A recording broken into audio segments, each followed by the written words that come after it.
Bom, então o pastor Colenda, item 101 do nosso material didático, está na página 107, ele será um missionário também que chegará ao Brasil, um missionário pentecostal, e ele, assim como o Lourenço Olson fez, ele vai também desafiar, e apesar da convenção das Assembleias de Deus não aprovar a criação de seminários, ele cria um seminário lá em São Paulo, tá bom?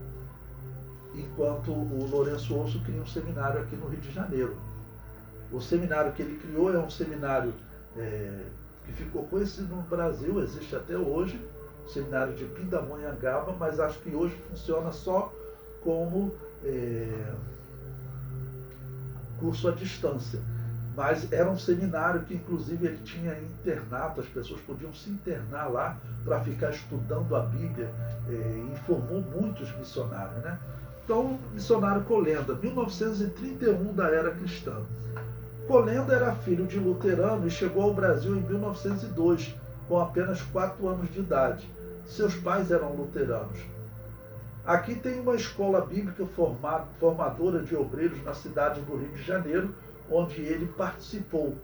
Esse Colenda, ele vai trabalhar então junto com o missionário Lourenço Olson, ok?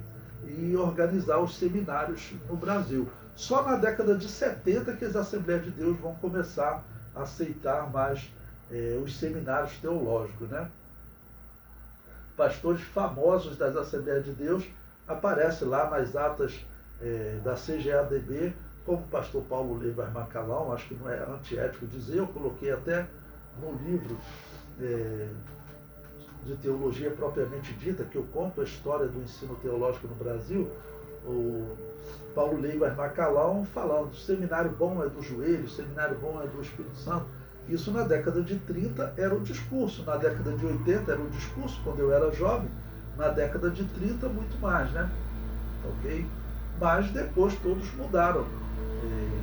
E na década de 70 as Assembleias de Deus em geral vai aceitar e vai inclusive organizar o seu próprio seminário, né? O item 102 do nosso material didático, eu coloquei como momento histórico aí também o ano de 1948, quando foi fundada a Fraternidade Pentecostal da América do Norte. Neste ano, as igrejas Assembleia de Deus, a Igreja de Deus e a Igreja do Evangelho Quadrangular formam uma aliança fraternal. Por que isso é importante, irmãos? Como eu disse para vocês, acusam as Assembleias de Deus de racismo por causa daquela Assembleia de Deus dos Estados Unidos, de 1914. Ok?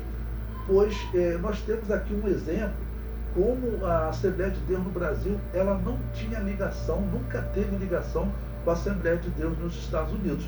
Em 1948, quando faz uma aliança de pentecostais, é com a Igreja de Deus. A Igreja de Deus é aquela que é pentecostal, eu contei para vocês, desde 1860.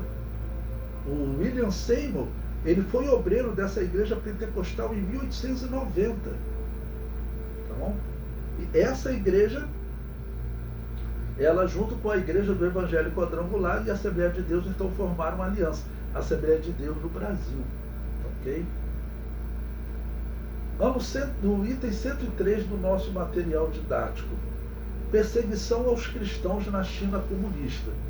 1949 da era cristã. Nesse ano, o marxismo assumiu o poder na Rússia e perseguiu todos os segmentos do cristianismo. Não, desculpe, aqui não é na Rússia, é na China, irmãos. É errado, vou ter que alterar isso. Ok? Bom, então, nesse ano,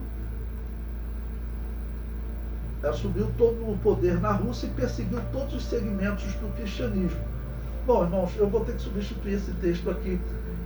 Na China, depois eu vou passar melhor para vocês, eu confundi esse texto aqui. Na China, o que aconteceu? Houve a revolução de Mao Tse Tung, e diz, irmãos, que o número de mortos lá foram de 23 milhões, ou seja, aqueles que não concordaram com o sistema de ateísmo aplicado por Mao Tse Tung. Ele criou uma igreja cristã ateia, que é a igreja, ela só não é romana, a igreja católica comunista, ela existe até hoje, tá bom? Foi fundada por Mao Tse Tung. Para quê? Para fazer batismo, fazer nascimento, ganhar um dinheiro, ganhar os dízimos. Eles realmente mantiveram por causa disso. Tanto que os bispos têm que ser ateus. Os bispos lá da China, eles têm que ser ateus. Eles não podem acreditar em Deus. E esse Papa Francisco, ele reconheceu todos esses bispos ateus como bispos católicos, legítimos. Vocês lembram até de uma chinesa que segurou a roupa do Papa? Ela estava reclamando dessa atitude dele. Então, esse Mao Tse Tung, quando cria essa igreja ateia e proíbe as outras igrejas, diz a história que ele matou 23 milhões. Hitler, irmãos, matou 6 milhões. Mao Tse Tung matou 23 milhões na China. Bom, quantos anabatistas existiam lá, já que a China é um local, historicamente, que um grupo de anabatistas fugiu nos anos 800, fugindo da perseguição da Igreja Católica. Então não tem como calcular quantos anabatistas existiam. Mas vamos considerar da população que dê a vida por uma fé, historicamente são os anabatistas, né?